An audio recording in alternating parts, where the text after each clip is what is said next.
అంటే మీకు ఒక రూలు, ఎదట వాళ్ళకి మీకు ఇబ్బంది వస్తే, మీ నాయకత్వానికి ఇబ్బంది వస్తే, మీ లీడర్లకు ఇబ్బంది వస్తే మీకు ఇప్పుడు చేం కొడుతుంది, మీకు బాధ కలుగుతుంది. ఎదట వాళ్ళని ఏ తప్పు చేయకోకుండా 67 రోజులు నన్ను నానబెట్టాడు, ఏ తప్పు చేయకోకుండా 15 SC ST పెట్టాడు, 307 పెట్టాడు. మీరు పెట్టినటువంటి కేసు లేదు మా మీద, మమ్మల్ని వేధించినటువంటి కేసు లేదు. సో ఆ రోజు మాజీ ముఖ్యమంత్రి, ఈనాడు ఉన్నటువంటి ముఖ్యమంత్రిని అన్యాయంగా 53 రోజులు స్కిల్ డెవలప్మెంట్ కేసులు పెట్టి ఎలాంటి ఆనందం అనుభవించాడో మేమందరం చూసాం. దాని ఫలితమే ఈనాడు 11 సీట్లకి వాళ్ళు పరిమితం అయ్యారు. ఇంకా సిగ్గు లేకుండా వంశీ ఇబ్బంది పెడుతున్నారు, అక్కడ ఎవడో అబ్బిగాడిని ఇబ్బంది పెడుతున్నారు, ఇక్కడ ఇంకొకరిని ఇబ్బంది పెడుతున్నారు. ఏంటి అబ్బాయి చౌదరి గురించి మీకేం తెలుసని మాట్లాడుతున్నావు రాంబాబు? నీకేమన్నా తెలుసా నా నియోజకవర్గంలో ఉన్నటువంటి పరిస్థితి, ఆయన చేసినటువంటి ద్రోహాలు? పేరుకి సాఫ్ట్వేర్, మెంటాలిటీ అంతా హార్డ్వేర్, అంత క్రిమినల్. అలాంటి క్రిమినల్ ఉండనే ఉండడు. 6 కోట్ల రూపాయలు కొల్లేరు ప్రజల యొక్క డబ్బులు కాజేసి నీ ఇంటి ముందు 100 రోజులుగా ఈ రాష్ట్రంలో 175 నియోజకవర్గాలు ఉన్నాయి. ఏ మాజీ ఎమ్మెల్యే ఇంటి ముందు ఉద్యమాలు జరగటల్లా. వంట వార్పు పెట్టి పేదవారు పళ్ళేలు కొడుతున్నారంటే, అయ్యా బోవలేదు, మా బోవ అంతా లాగేసుకున్నావు నువ్వు అని పళ్ళేలు కొడుతుంటే సిగ్గు లేకోకుండా ఎదురు మళ్ళీ ఇవాళ వచ్చి మాట్లాడుతున్నారంటే మీరు ఎందుకు 100 రోజులు ఉద్యమం జరుగుతుంది? అదే తెలుగుదేశం పార్టీలో నా ఇంటి ముందు ఇలాంటి ఉద్యమం జరుగుతుంటే మా నాయకుడు నన్ను పిలిపించేవాడు, నా తప్పుంటే మందలించేవాడు, దాన్ని ఇమీడియట్గా షార్ట్అవుట్ చేయమని డైరెక్షన్ ఇచ్చేవాడు. కనీసం జగన్మోహన్ రెడ్డి ఒక్కరోజన్నా పిలిచి దెందులూరులో ఏం జరుగుతుంది, ఎందుకు అంత ధర్నా చేస్తున్నారు, వాళ్ళు ఎందుకు రోడ్డు ఎక్కుతున్నారు, అటు నీకు 100 ఎకరాల పొలం ఉంది, నీకు పామాయిల్ ఉంది, కొబ్బరి ఉంది, కోకో ఉంది, నీ పొలంలో నువ్వు వ్యవసాయం చేసుకోలేనటువంటి దౌర్భాగ్య పరిస్థితికి ఎందుకు దిగజారావు? మీడియాకి అడ్రస్ చేయి.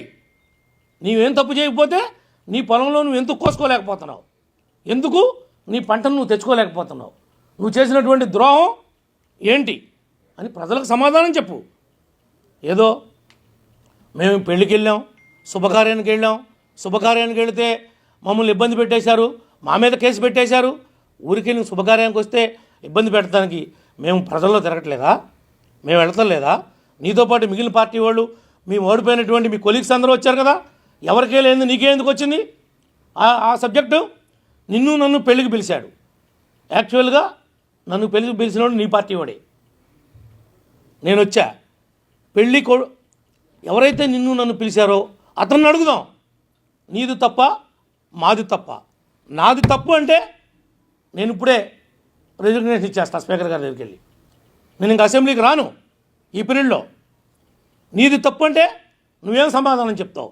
పైపెచ్చు గుడివాడ ఎమ్మెల్యే గారు వచ్చాడు, వెనుగళ్ళ రాము గారు, హైదరాబాద్లో ఆనందరావు గారు, అమలాపురం ఎమ్మెల్యే గారు వచ్చాడు, వాళ్ళందరూ కూడా అక్కడ ఉన్నారు. పైపెచ్చు ఏమంటున్నావు? వాళ్ళందరూ నన్నే తప్పుపట్టారు అని నువ్వు చెప్తున్నావు.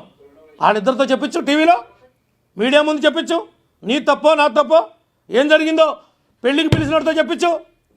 నువ్వు చలమశెట్టి రమేష్ గురించి చెప్తున్నావు, చలమశెట్టి రమేష్ గారు జనసేన నాయకుడు, ఆయనతో చెప్పించు నీ తప్పో నా తప్పో.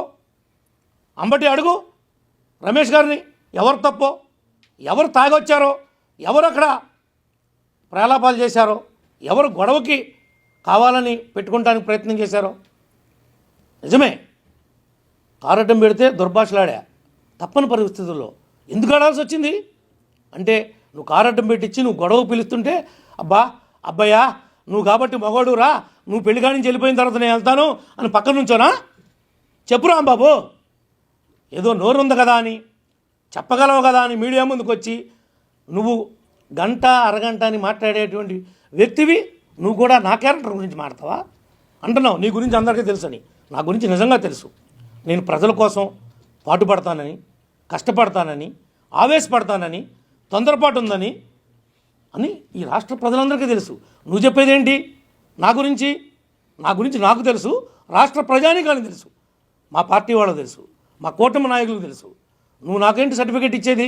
నీ గురించి ఉన్న సర్టిఫికేట్ గురించి చెప్పవే. అసలు నువ్వు గంట అరగంట గురించి ఇప్పుడు చెప్పావా?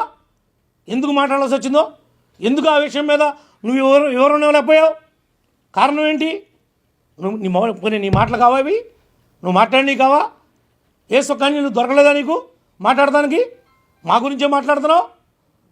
డీజీపీ గారు మీరు ఇవ్వకపోతే అంటి చేల్తానంటున్నావు.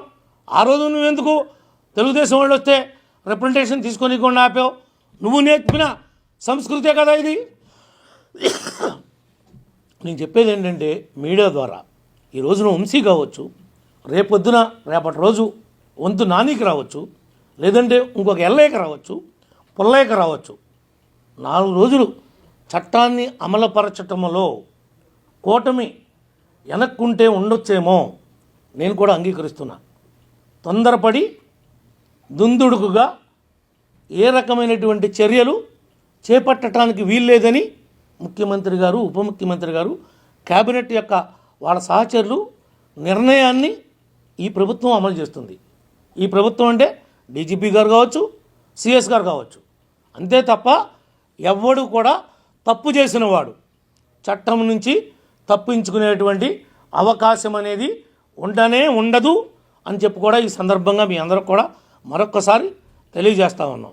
ఈ విషయాలన్నింటినీ కూడా దెందులూరు నియోజకవర్గంలో కావచ్చు, గన్నవరం కావచ్చు, గుడివాడ కావచ్చు, లేదంటే బందర్ కావచ్చు, చాలామంది ఫీల్ అవుతున్నారు. పేరు నారినేంటి ఆ విధంగా వదిలిపెట్టారు, అంత కుంభకోణం చేస్తే ఈ ప్రభుత్వం ఏం చేస్తుంది అని అడుగుతున్నారు. చాలామంది జన సైనికులు, తెలుగుదేశం వారు కూడా ఫీల్ అవుతున్నారు. వీళ్ళు చేసినటువంటి ద్రోహాలు, వీళ్ళు చేసినటువంటి దోపిడీలు కాకినాడ దగ్గర నుండి ఒక్కొక్కరితో చరిత్ర ఉంది. మనిషిని చెప్పి మీరు డోర్ డెలివరీ ఇస్తేనే దిక్కు దివాణం లేదు. ఇది ఈ ప్రభుత్వం అన్నా మీరు మాట్లాడేది? ఈ గవర్నమెంట్నా మీరు ఏలెత్తి చూపేదని అడుగుతున్నాం. మీ తప్పు లేకుండా ఈనాటికి నా నియోజకవర్గంలో ఒక్క కేసు అంటే ఒక్క కేసు అక్రమంగా పెట్టల, ఒక్కడిని జైలుకి పంపలా వైఎస్ఆర్ పార్టీ నాయకులను కానీ కార్యకర్తలు కానీ. అది కారణం ఈ కూటమి యొక్క క్రమశిక్షణ, ఈ కూటమి యొక్క నిర్ణయం. ఈ రోజున అబ్బాయి చౌదరి మీద కేసు ఎందుకు కట్టాల్సి వచ్చింది? నువ్వు నీ మనుషులు పేటరేగిపోయారు. నాతో గొడవపడి నన్ను ఒక నేరస్తుడిగా, ఒక క్రిమినల్గా చిత్రీకరించడం కోసం మీరు ఒక స్కెచ్ చేశారు. ఆ స్కెచ్లో మీరే పడ్డారు. నన్ను ఇరికిద్దామని చూశారు, మీరు ఇరుక్కున్నారు. మీరు 25 మందితో వచ్చారు, నేను 3 వచ్చా. నా గన్మెన్, నా డ్రైవర్, నా 2 డ్రైవర్లు, ఒక వాటర్ బాటిల్ ఇచ్చేవాడు, ఒక ఫోటోలు తీసేవాడు. ఇంత మట్టుకే నా 2 కార్లలో ఉంది. మిగిలిన వాళ్ళందరూ ఫంక్షన్ల వల్ల ఎటు స్కాటెడ్కి విడిపోయాం. నువ్వు వచ్చింది 25 మందితో వచ్చావు. 25 మందితో వచ్చావు గొడవ పెట్టుకోవడానికి. కావాలని వచ్చావు, ఉద్దేశపూర్వకంగా వచ్చావు. నువ్వు కొల్లేరు తాలూకా ఉన్నటువంటి 6 కోట్లు ఎగ్గకొట్టడంలో ఇది ఒక ప్లాన్. అది ఆ స్కెచ్లోనే నువ్వు ప్రయాణం చేసావు కాబట్టి ఈరోజు నీ మీద కేసు కట్టాల్సి వచ్చింది. అంతే తప్ప నువ్వేంటి, నువ్వు ఒక మాజీ ఎమ్మెల్యేవి. ఎవడు నువ్వు వెళ్తే నీ కారు అక్కడ ఉంటే ఎవడు వెళ్తాకి లేదా? పెళ్ళిళ్ళకి ఎవడు పెళ్ళిళ్ళకి వస్తాకి లేదా? వచ్చావు, దిగావు, నీ కారు ఎక్కడ ఉండాలి? పార్కింగ్లో ఉండాలి. ఎవడో